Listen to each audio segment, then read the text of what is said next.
So I'm taking the engine out of my 911, my 996 here.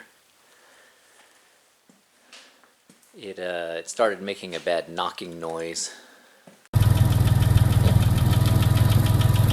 knocking sound is loudest right in this area.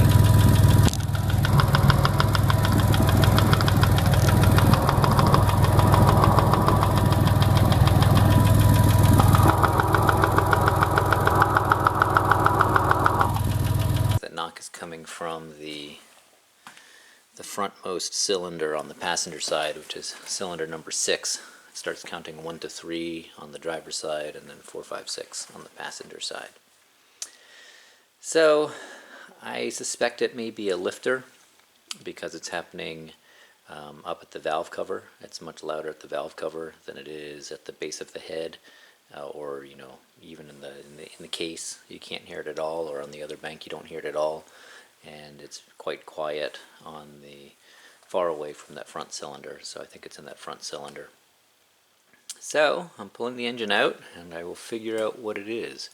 I've started work already. I've been using the Porsche workshop manual instructions on what to do, but I thought I would just make a little video showing some of the steps.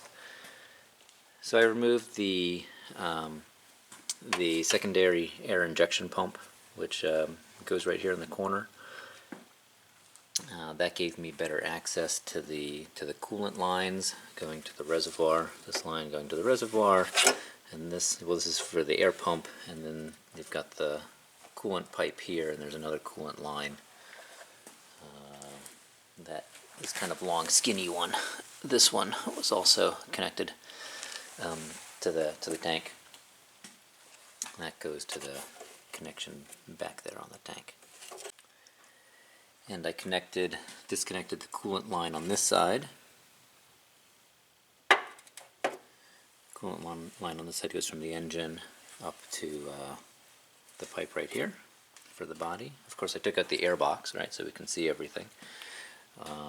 I took off the serpentine accessory belt. I've unplugged the oxygen sensors. The plugs, there's 2 plugs that live in this corner, and there's 2 plugs that live right down here. I've taken off the power steering reservoir. There's kind of a nut around the side that you turn, and you take that reservoir off. I've undone the engine wiring harness plugs over there in the corner, and then I've just undone the bolts to the AC compressor. There's 2 bolts in the front, and then there's a bolt in the back. The bolt in the back is pretty hard to reach, but I was actually able to, I figured something out. Back here there's a little temperature sensor that actually sits inside a grommet, and that nests right between the number 4 and number 5 cylinder intake runners here. And so with this sensor removed and that grommet out, I had just enough room to use a 13mm swivel socket on a 6-inch extension. And I could pass that right down in that opening and reach right back in here, and that's where that bolt was. So I got that one out.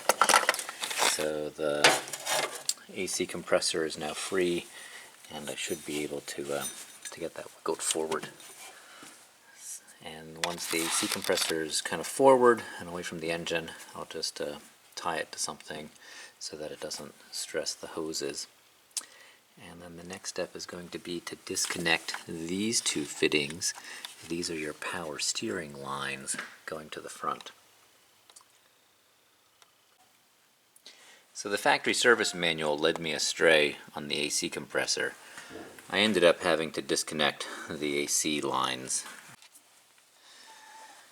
I don't know how well it can be seen here, but on the back of the AC compressor there's a kind of a metal barrel. That's actually a fuel cooler, and there's fuel lines that go to it that are right there under the plenum, and I just wasn't able to reach those with a wrench to undo them. So I broke the compressor lines to the body, and I'm going to drop the compressor with the engine.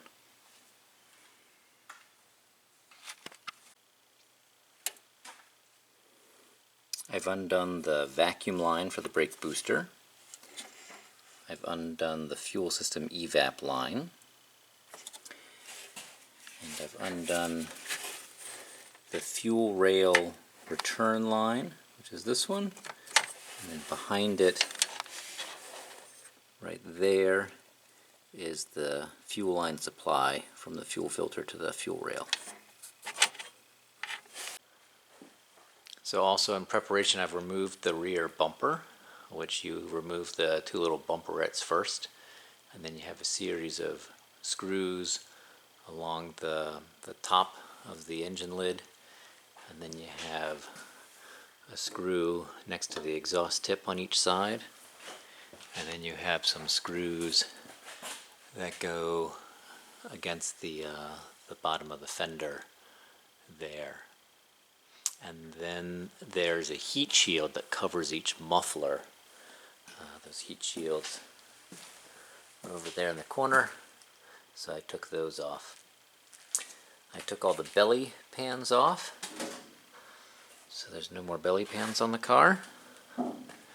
I also took off, there was an aluminum cross brace that goes right below the transmission, and then there's two kind of diagonal steel metal braces that go this way and this way.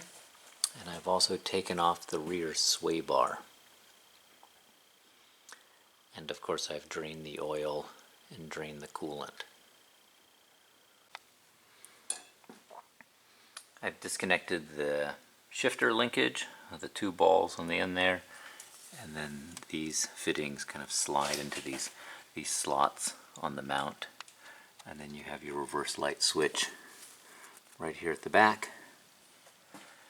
I've taken out the cross member that goes from here and goes across underneath the front of the transmission, and I've disconnected the heater core hoses.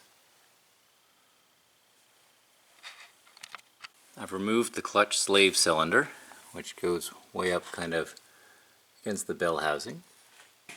I have removed both rear axle CV joints. I have removed the shift linkages there, those cables. I have removed the front drive shaft, which goes from the transmission output to the front diff there. Soon it's going to be time to undo the two transmission mount bolts there and right up there, and the two engine mount bolts, which are one's right up there next to that exhaust O2 sensor, and the other one is right up there on that side.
Well, gosh, it seems a little bigger now that it's out of the car. And I guess it makes sense, it's right, it's as wide as the rear of the car. In fact, with the rear bumper off, looks like it's wider than the rear of the car. This transmission jack from Harbor Freight worked. It was pretty sketchy though. It's pretty precariously balanced on there.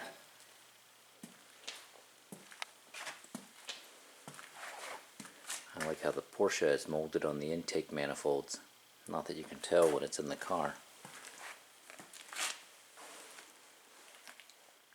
This is the oil pressure sending unit. I had to change that once. That was a reach to get at.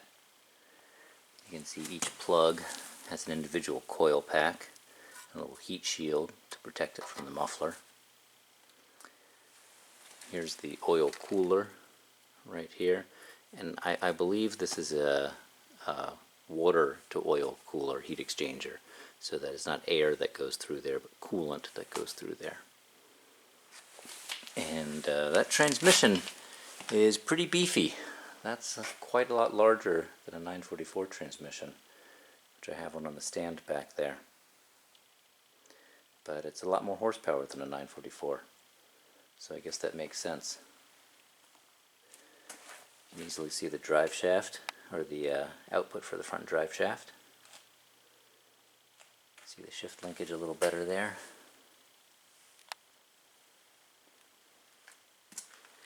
And this is a hook for picking it up, which I guess I'll have to do at some point to get it onto an engine stand. So you can definitely see that this bank has a little bit of oil weepage all around. You can see it's a little grimier and dirtier than the other side. And you can also see that looking back here as well. It's certainly a little grimier in that area than it is over in this area there. People might find it interesting that this has kind of a crisscross exhaust on it. So you've got your header on the passenger side going to this cat on the right side, and then it goes underneath to this muffler on the left, and at the left tailpipe. So when you're looking at the car, whatever comes out of the left tailpipe is coming out of the right side of the car, or the right engine bank.